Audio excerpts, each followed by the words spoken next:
We're driven by the search for better. But when it comes to hiring, the best way to search for a candidate isn't to search at all. Don't search, match with Indeed.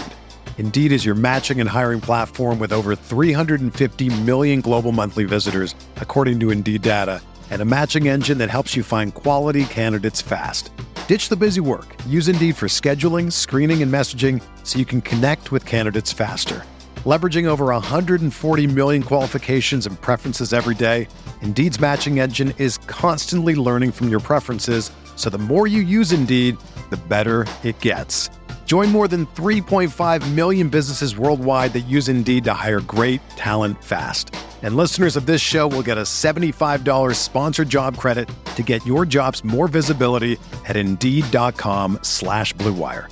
Just go to Indeed.com/Blue Wire right now and support our show by saying that you heard about Indeed on this podcast. That's Indeed.com/Blue Wire. Terms and conditions apply. Need to hire? You need Indeed.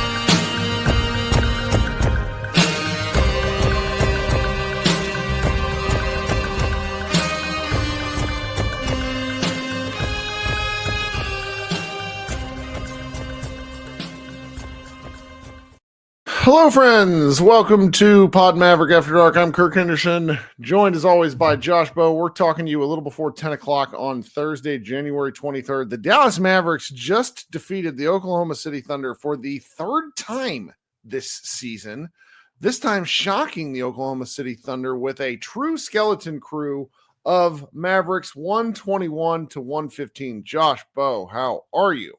I'm doing good. Is it hyperbole to say I don't know if that's the best win, but is that the most feel-good win of the season so far? Oh, yes. Second night of a back-to-back. The Mavericks have 7 players on the injury report. Playing against an Oklahoma City Thunder team that's lost 7 times, 2 of those times to the Dallas Mavericks, now 3 times. Coming in and winning on the road with contributions from pretty much every guy that stepped out onto the floor tonight did something really useful for the Mavericks. And, I wrote in the recap last night that the Mavericks just didn't have enough with 8 guys, which is factually true. And so the fact that every single guy that played minutes tonight did something that we could write home about is really, really, really fun. And frankly, we've earned it. The Mavericks have had an awful run of injury luck. This team has not been particularly fun or interesting to talk about because what can you say? They're built a certain way, and then, bad luck happens paired with the bad schedule. And it's just, at a certain point, you got to stop blaming everybody except for the basketball gods and say that this sucks, which was sort of where I was last night, despite a valiant effort. It's hard to be mad. And I get it if you are mad, but it's just, this was really something, man. There's a lot of things we could talk about. Jeremy Harrington talking about what we should start with. And I think Jeremy makes a pretty avid point just because I think it set the tone early in the game, but I'm going to let you kind of tee us off. What do you think? What should we talk about first, man? Do we kind of recap the game here? I don't know. I don't know. We could, but just if we could recap the game, but my takeaway is just, I kind of bouncing off what you said, was it was like a total team effort. Mm-hmm. Like you said, everyone that played, it was top to bottom. Everyone that played contributed positively in some form or fashion. I thought Jason Kidd coached a really good game. Timeouts, the appropriate spots. Yeah, timeouts at appropriate spots. I thought the lineup substitutions. Yeah, good subs. I thought their game plan was on point. I thought defensively they seemed like they knew what they wanted to do against this Oklahoma City team. I thought offensively they at least tried some different things. I think the thing that we said last night when they lost to the Wolves regarding the coaching staff was they just need to be flexible and adaptable, because it's obviously they've got dealt a shitty hand with these injuries. There's not much they can do. So the best thing that you could ask for them is to just don't be stagnant and change things up, because you're going to have to, because they got to kind of throw stuff at the wall and see what sticks. You know what I mean? So like they just can't get tunnel vision with a lineup or a style of play, because you're down so many guys. You just kind of got to go on the fly, and you got to adjust and adapt as quickly as you can. Thought they did that. He started a different starting lineup. I thought he gave some guys some good minutes that he hadn't been giving minutes before. Not saying he should have. I'm just saying, he reached into his bag of, tricks and pulled something out. And I thought their game plan strategically was on point on both sides of the ball. I saw a lot of small pick and rolls, like Dinwiddie and Kyrie screening for each other, which I think we talked about last night. They didn't do enough. I thought defensively, they seemed like they knew exactly what they wanted to do against Shea. And I don't know. I mean, Shea literally scored 54 points his last game, and I mean, I think he scored a bunch in the fourth. The Mavericks really kept him under control. His box score looks good, but he did not have a good first three quarters at all. Yeah. So this was really an interesting game. Kessler Edwards gets the start, and the Mavericks, you're watching this game from home. You have the TV on. Spencer Dinwiddie also gets the start, which was, I thought, pretty interesting. So you got PJ Washington, Edwards, Gafford, Irving, Dinwiddie. And the Mavericks just kind of came out firing. Oklahoma City looked a little sluggish early. The Mavericks hung tight, hung around. Some nice shot making, particularly from Spencer Dinwiddie, pretty much throughout the game, if we're quite honest. He led the team with 28 points. And the Mavericks still somehow ended the first quarter down, where you're watching this, and with every quarter that passed, my confidence grew. The Mavericks ended up only down 2 at half. There were some moments in the game where it felt like the Thunder were going to turn on the Jets and really take it away. But one thing that is becoming increasingly apparent every time we watch this Oklahoma City Thunder team, there was a element of the broadcast from Mark Falwell talking about how they're like last in the league at free throw rate. The reason why is because they don't have anybody that can drive the basketball outside of Shea. They don't have anyone. Jalen Williams can get like a 3-dribble pull-up, but he is not attacking the rim with kind of like reckless abandon kind of thing. And so the Mavericks, every time the Thunder would pull ahead, the Mavericks started hitting, key shots. It was, functional offense. Some really, I was really like cutting and moving. There's some wild stuff. So at halftime, the Mavericks were down 2, and then in the third quarter, the Mavericks just came out and punched the Thunder like directly in the mouth. Was Dort ejected in the third quarter? That sounds right to me. Let's just go with it. No, you're right. Sorry, I couldn't hit the mute button fast enough on my microphone. But yes, he got ejected in the third quarter. In the third quarter, Lou Dort gets ejected. The Thunder pick up a technical foul on top of that ejection. It's a 5 free throw possession for the Mavericks. And at that point, the Mavericks had firm control. The challenge with this is there's 18 minutes left in the game. 18 minutes left in the game. And so the Thunder would do what good teams do, and they continued to make many runs to eat into the Mavericks' margin. And so the Mavericks extended and it would kind of go back and forth this way, where the Mavericks lead stayed anywhere between like 9 and 13 points. And it was extraordinarily stressful, particularly to end the third quarter, where PJ Washington again played a magnificent offensive basketball game, scoring the ball. He early in the game right after the free throw possession I talked about, he tried to go for like a deep kill shot that made me yelled. It was one of his only 3 misses, and I was like, no. And then to end the quarter, he sailed a pass to Kyrie Irving, which then gave the Thunder the ball back, and the lead essentially dropped from the Mavericks were up.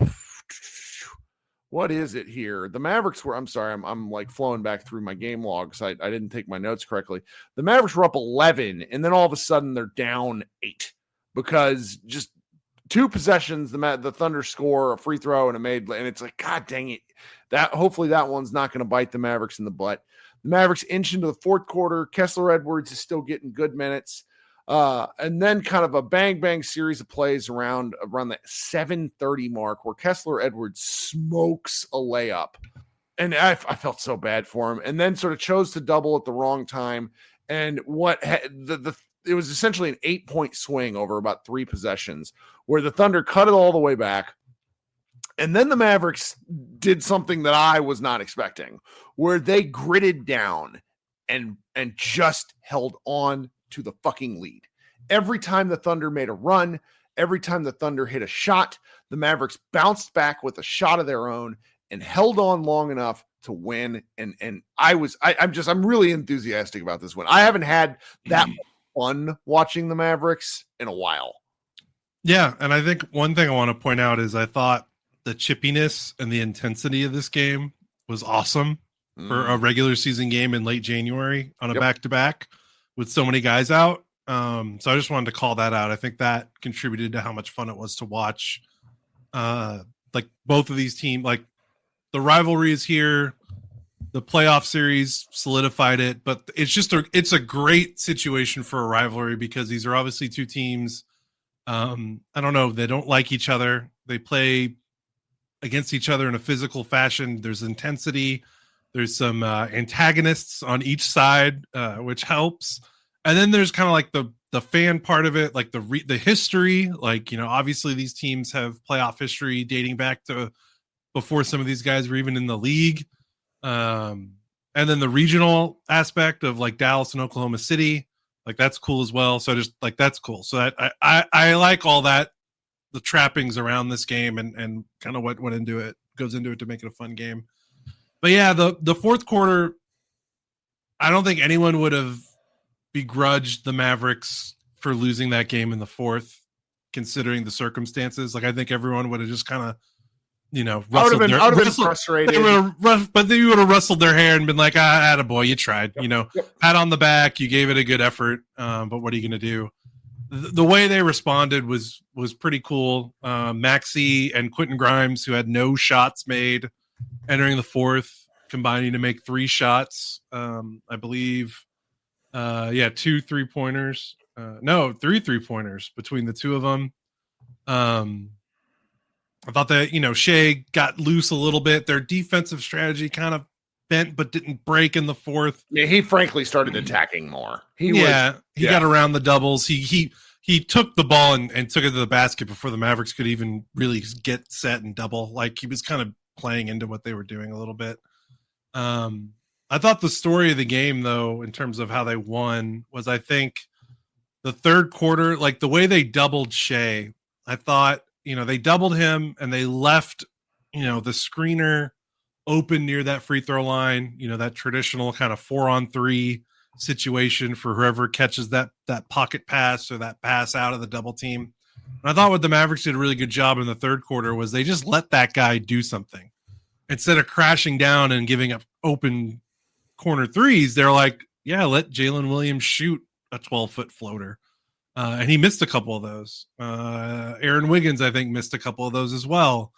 And I think where they kind of got snake bitten a little bit in the fourth was they started crashing down on that guy when they doubled Shea, and they gave up some corner threes. But the Thunder missed like 2 straight wide open corner threes off those situations. So part of it's luck, but also, they put themselves in that position. The Mavericks. So it's interesting you mentioned this because tactically, one of the things I think that I have heard discussed about why certain people feel that the Thunder have fake good shooters is because when the pressure ratchets up, some of the shots that these guys get in the regular season are slightly more tightly contested. Everybody's defense amps up just so for the playoffs. So when you see the Thunder like just bomb teams, there's elements that's where, the Mavericks are going to give up certain kinds of threes. They're just willing to take the risk. Like this is sort of by design. Right. They'd rather give up threes than layups. Right. And so they're going to allow this to happen, but they're also taking kind of the mental gamble of the Thunder have missed a lot of shots against the Mavericks. Okay. And if you're the Thunder and you're looking at this big picture, you've got to say, what the fuck is going on? And they're all going to tell you, no, it's not true. Not true. Lies. Everybody lies. This lives in a team's head. I mean, well in the chat noted it. In the last 9 months, the Thunder have lost 12 games. They have lost 7 of those games to the Dallas Mavericks. Okay. It is a thing. Just is. Crazy. Anyway, go ahead. Keep going. No, yeah. And I thought offensively, again, the Dinwiddie Kyrie pick and roll stuff was really good. I thought something the Mavericks did really well, and I don't know if this is even tactically, but they forced the Thunder into rotations pretty quickly tonight. The ball moves faster than a dribbling player. Who knew? Well, you're right.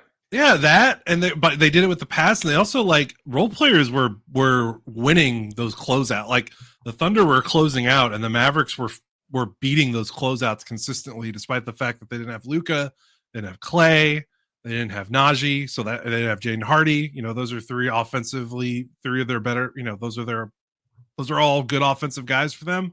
Like the fact that they were doing that, like Maxey had a good pump and go.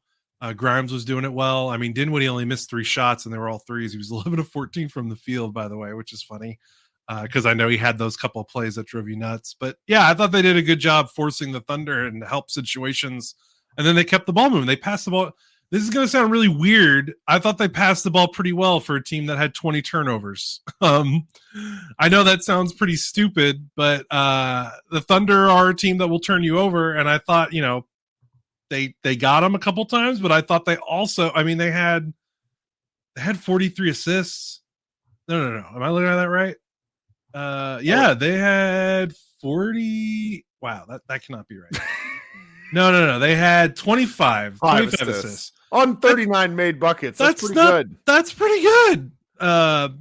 They still had a positive assist to turnover ratio with 20 turnovers. So that's pretty good. Sorry, the ESPN box score was the ESPN box scores have been janky for about 2 weeks, but and still, everything has shifted. But still 25. And look at the bench. The bench had 3 guys with at least 3 assists. Brandon Williams had 3. Quentin Grimes had 3. Maxi Kleber had 4. Part of that is the Mavericks did shoot the 3 well, so guys kind of got some assists because guys just made some spot up shots. They were 14 of 31 from 3, so they did have a hot shooting night, which helps. But I just thought they got the Thunder into rotation really early, and I thought they moved the ball pretty well. Obviously, it didn't work out all the time because they did get, they had 20 turnovers, but that's kind of built in. The Thunder are they're going to do that to you. Part of it though is how you survive that, and look at the sorry, I'm rambling now. But the points off turnovers, the Mavericks had 20 turnovers, but the Thunder only scored 15 points off the turnovers. The Mavericks actually scored more than the Thunder did off turnovers. They had 20. I wonder how many of those, we can't know this right now, but I wonder how many of those were live ball turnovers versus dead ball turnovers, because that's where the Thunder have destroyed Dallas before. And it's sort of hard to figure. Some of the offensive fouls, you're talking that's a dead ball turnover. You start the ball over your back, you establish your defense. So that's something. Yeah. But they had 6, 7, they had 9 steals. The Thunder did, so that's at least 9 live ball turnovers right there. So that's a decent amount. I thought the Mavericks did good. The Thunder had 14 points in transition, 14 fast break points. They could have had 30. I thought the Mavericks, they gave up a lot of transition opportunities just because of the turnovers and the steals. But I thought they got back in transition and better than we've seen them in 5 years. They contested so well in transition. Honestly, it's playoff defense. It was playoff defense, playoff effort, playoff defense, and effort. That's the key. That's the key. And all right, so we're about halfway through the show here. And speaking of effort, I think all of you need to make an effort and go to bodyspec.com in the Dallas or in the Pod Maverick show notes and in the YouTube actual video description. Now, Body Spec is our official sponsor. We've been working with them about 6 weeks. For if you've been ignoring or skipping over it, please don't, because if you want to support our show, one way to do it and benefit yourself is go sign up for what is called a DEXA scan. It is a full body composition scan that tells you a lot about where you are on your health journey. There's a lot that you can do with this, guys. Professional basketball teams use this, including the ones that we're talking about. DEXA scans are incredibly valuable, and what they do is they tell you a lot about where you are in relation to your weight and or fitness journey, however you kind of want to view this. We've been doing this for 6 weeks now, like I mentioned. We're still using the same promo code. It's PODMAVS45 at checkout. If you go to the link and sign up and get one of these scans, I think you're going to be surprised. We have some show listeners that have already emailed me letting me know what they thought of the process. It's short. It takes about 10 minutes from when you either walk in the door or stop by a mobile station. They are all over town, and it's something that is either, really good for you. Could be a nice gift if you're, someone who's doing like a New Year's resolution. I recommend it. I'm going to go get another one here, probably in another 3 weeks, just to see where I am, because I've been trying to establish some new habits. Again, if you would consider going and visiting bodyspec.com in the show notes, we would really appreciate it. Now I'm going to insert some ads, and then Josh and I will be right back. And I want to go through, and I just kind of want to go and talk about every single player that the Mavericks that played well tonight. This episode is brought to you by Love Hurts. Kiwi Kwan has had quite a career, from childhood roles in Indiana Jones and the Temple of Doom and The Goonies to a recent Academy Award win for Everything Everywhere All at Once. But now Key finally stars as a leading man in the film Love Hurts. Love Hurts is the perfect date night movie with its mix of over-the-top action, comedy, and a ton of heart. Love Hurts, only at theaters February 7th. This episode is brought to you by Allstate. Some people just know they could save hundreds on car insurance by checking Allstate first, like to check the date of the big game first before you accidentally buy tickets on your 20th wedding anniversary and have to spend the next 20 years of your marriage making up for it. Yeah, checking first is smart. So check Allstate first for a quote that could save you hundreds. You're in good hands with Allstate. Savings vary. Terms apply. Allstate Fire and Casualty Insurance Company and Affiliates. Northbrook, Illinois. Okay, thanks for letting me talk for a minute. If you haven't subscribed to the show, do so. It's been a rough part of the year. It's been a rough 20 games. Okay, so if you've tuned down on the Mavericks and you just happened to tune in today because you wanted to know what happened, consider subscribing to our show on YouTube, subscribing to our show, however you get your podcasts. Every little bit helps Josh and I. We do this. While, yes, we are lightly compensated, this is a labor of love much more than it is a job. So any sort of support is something that we value. So I know I just talked a whole bunch, but I don't want you to steal my guy. But let's kind of go player by player and just talk about their games for a few minutes each, because I really want to shower praise on pretty much the entire roster. Okay, go ahead. What do you want to start with? No, why don't you lead off with PJ? Oh, with PJ, yeah. PJ's like I want to talk about Edwards, but PJ deserves the most shine. No. I mean, he continues his freaking rampage against the Thunder. It's really funny.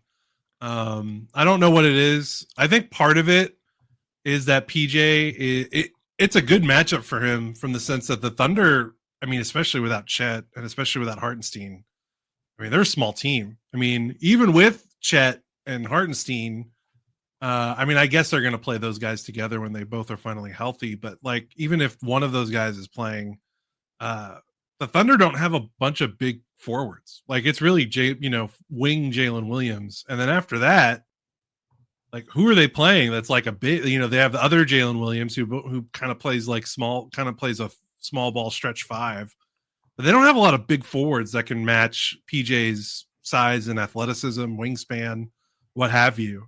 So it's a good matchup for him physically, and I think he takes advantage of that. I think it helps him score in the paint. I think the Mavericks are wise to post him up against some of these smaller Thunder players that he's bigger than. It always tickles me that whenever the Thunder try to like hide SGA on PJ, and the Mavericks will send PJ right to the rim and try to post him up. That happened a lot in the playoffs, not so much tonight. But yeah, 19. I think someone in our Slack said it was a Sean Marion box score: 22 points, 19 rebounds, 3 assists, 3 steals, 2 blocks. He did have 5 turnovers, but what are you going to do without Luka, without Najee? The turnovers are laugh out loud funny. Like, like when you compare some of the brilliance of his offensive basketball and really bully ball to the ways he's lost the ball, like he just sailed a pass over Kyrie Irving's head. Like, what is happening? It's very funny. Yeah. This is a man, like I won't be able to figure this out till tomorrow because I just have too much work to do tonight. But PJ's numbers versus Oklahoma City and then versus the rest of the league this year are probably hilariously different. Like, he hates he hates this team and loves beating them. Yes, he does. He's leaned into the bit, and yeah, he played awesome. I know he didn't shoot the ball particularly well, but he was okay in the paint. He was okay. He was attacking. He had 10 free throw attempts. So yeah, I mean he was everywhere. So my guy that I want to talk about is Kessler Edwards. Now I've had a soft spot for Kessler Edwards because he went to where I went to college, Pepperdine University, came into the league, played for the Nets, bounced around a little while, hasn't found a home yet. He is on a two-way contract with the Mavericks. He is not an NBA player in the sense that he has an NBA contract. He has a two-way contract. So for the Mavericks to start him, he does have a pretty kind of out of the blue. It's not like he had a run of really good like that. This was kind of like, let's see what you got. His rookie season, he actually started a number of games with the Nets, and the Nets are just a weird franchise right now. The Kyrie Nets. Right? I'm not implying he's not an NBA player. He is an NBA level player who has not found a home. But when you play a game like this and play this well, he makes a damn good case for something, because he was outstanding defensively for most of this game. Would you agree? Yeah, for sure. That's he stayed home on like, he didn't jump into Shea too much. He didn't bite on fakes. He was good in the help. He did have a couple of like I mentioned, the layup and the kind of miscue that led to the 3-pointer. But you know what? For a G League guy, a two-way guy, to play minutes like this on the road after not playing at all and giving you 7 points, 4 rebounds, 2 assists and a block. I was delighted. And, you know, the Mavericks really don't have a lot of room in their rotation when they're healthy, but when they're healthy has been more of a concept than a reality. So I love it that a guy took advantage of these minutes. Yeah. And I think what's nice is they just have someone with size. Like, I feel like they've been using these two-way contracts for like really small guards over the last like 5 years. So for one of them to be a really physically, you know, he's a pretty physically gifted guy at his size. So yeah, he played awesome. Not much more, you know, they didn't ask him to do much. I'm kind of surprised the Thunder didn't like treat him like Tony Allen a little bit, but to be fair, he made a 3 and he made another bucket. And he gave up a couple, like he was really overly cautious. I wouldn't have minded him taking some of the attempts that they were giving him. Yeah, he was playing on offense a little bit, like trying not to make a mistake, which I get. Like, he's just on the floor to play defense and stay out of the way. But, you know, like with the spacing that the Mavericks had, he dribbled in and just made himself a quasi threat and kept the ball moving. The ball didn't stick with him. That sort of stuff was just nice. He did bully Shy once, which was actually pretty exciting for me. Who'd you like to go with next? Let's go to Omax. 14 points. 14 points. Is that a career high? It's a season high for certain, and that's in 21 minutes with coming off the bench. Really something for Momax, and he could have had more if he would make his damn free throws. I know, yeah, he was 5 of 9 from the free throw line, and 2. He missed one of those, and that came when he kind of had a wide open fast break opportunity. He got fouled, so it's not his fault, but I was hoping he would have crammed it. But yeah, he was active. I think the thing about him so far before this little stretch where he's perked up a little bit was he was just on the floor and you just didn't notice him. He just didn't do anything. Not to discredit him, but like, he wasn't shooting, he wasn't rebounding. He would get on the floor and he would get, and it's tough for these guys to get on the floor and you get 2 or 3 minutes to try to impress the coach to show you something. And maybe the ball doesn't even find you, or, you don't even have an opportunity to make a play. So that just makes it all the more, that just makes it harder. But the fact that he 14, the fact that he got up, that he had 9 free throw attempts in 21 minutes for a guy. I mean, I'm trying to look it up. Does he have 9 free throws? I mean, I'm sure he does, but I mean, he averages 1 free throw attempt per game, and he had 9. It's pretty. Right? His energy. Yeah, he was everywhere. He didn't stop him going.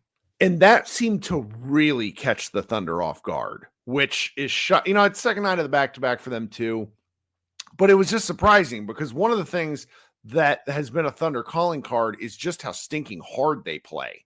And that's why I was kind of fearful of them the whole game, where it's like, all right, they're going to turn on and do something. And of course they did.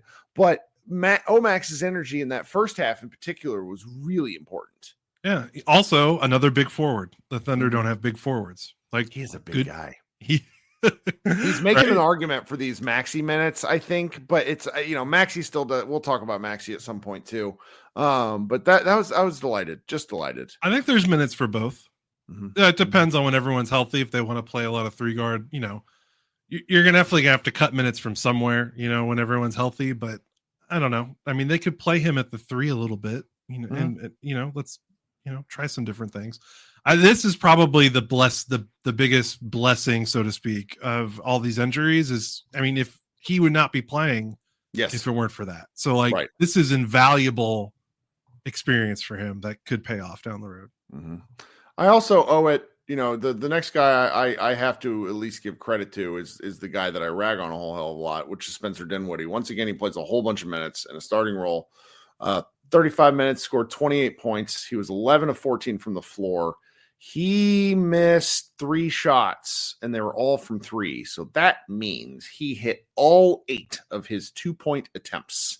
He was absolutely invaluable. He attacked at a lot of the right times. One of my criticisms of him over the last several games would be when he over dribbled. I never felt like that was the case tonight, or at least only a couple of times, as opposed to like 7 or 8 possessions. So his shot making was, and just he caught the Thunder off guard too with Decisiveness. what he was doing. Yeah. And that was really impressive. How'd you like that dunk in the fourth quarter? That dunk was Where'd that come from? I mean, because again, Maxey hits a 3, he hits a dunk to end the game effectively. That was a wild sequence of events. Yeah, and that's right. The Thunder roaring back, and then those 2 plays, that was pretty cool. Didn't see the big thing, like you said, didn't see a lot of him holding the ball from the 18-second part of the shot clock all the way down to like 2, which is he gets in trouble with. So that was good. Who next for you? Boy. I kind of want to make fun of Daniel Gafford somehow only grabbing 3 defensive rebounds in 23 Pretty minutes. amazingly funny. But also he got freaking curb stomped in the first half. So I don't know how, the fact that he even played in the second half.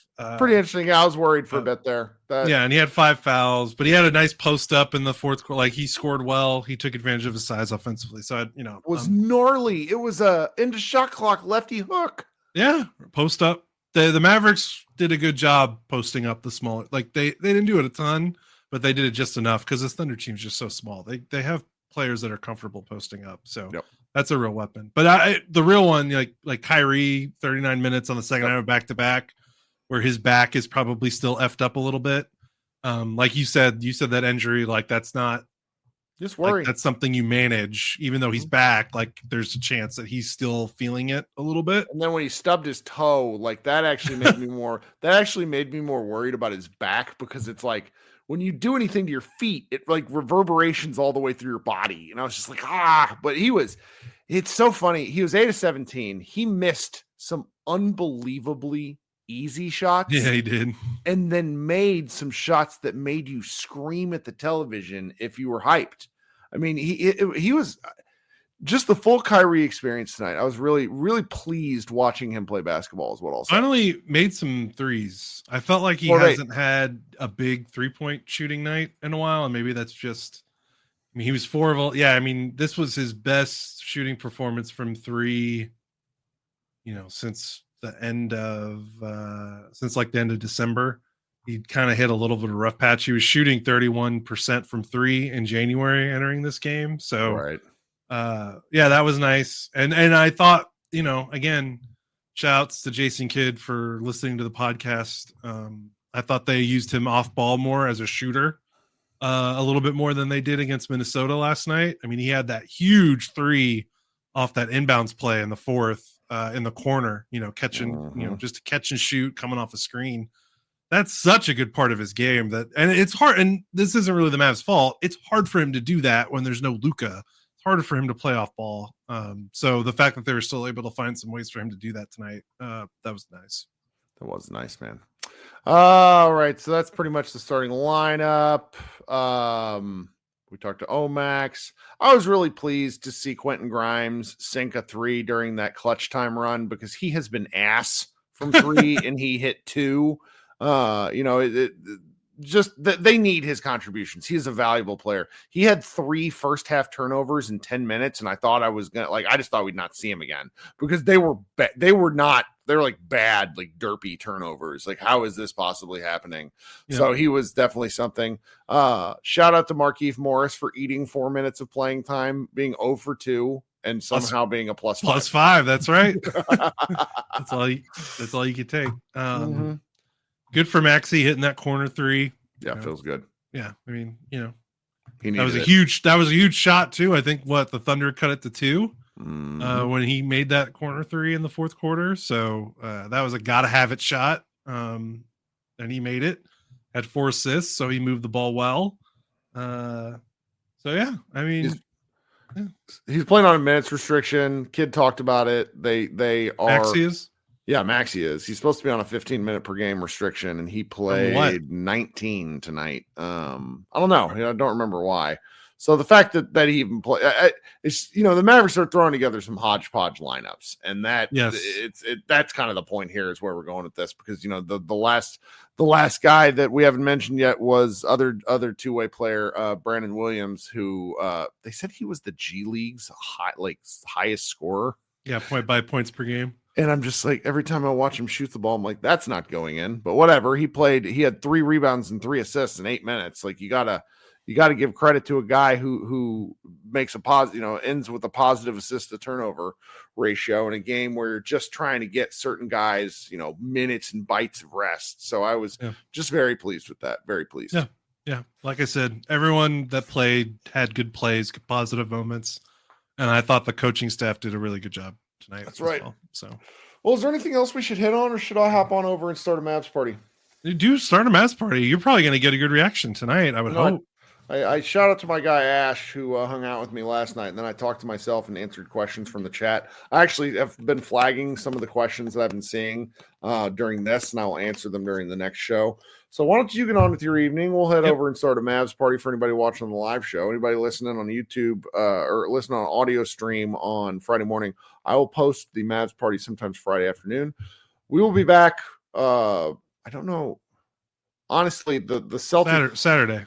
Yeah, the Celtics game starts at 4:30, which is probably nice for Josh and I wanting to have like a quote free evening, but the game ends right in the middle of when we're all feeding chaos. So it's like we're not like I wouldn't be so we'll probably do like an 8 p.m. start time show like once we get the kid bedtime stuff cooking, and then we'll be on. All right. Yep. Josh, thanks so much for hanging out. Everybody else, have a good tight. We'll be right back. All right, go Mavs. Big shout out to you for making it through the hectic holiday season. This new year, get clean, quality, pregnancy nutrient support off your to-do list, including Ritual's best-selling Essential Prenatal Multivitamin, designed with 12 traceable key ingredients to support a healthy pregnancy. With big changes coming up, take the small steps now and start today with 30% off a 3-month supply at ritual.com/podcast. These statements have not been evaluated by the Food and Drug Administration. This product is not intended to diagnose, treat, cure, or prevent any disease.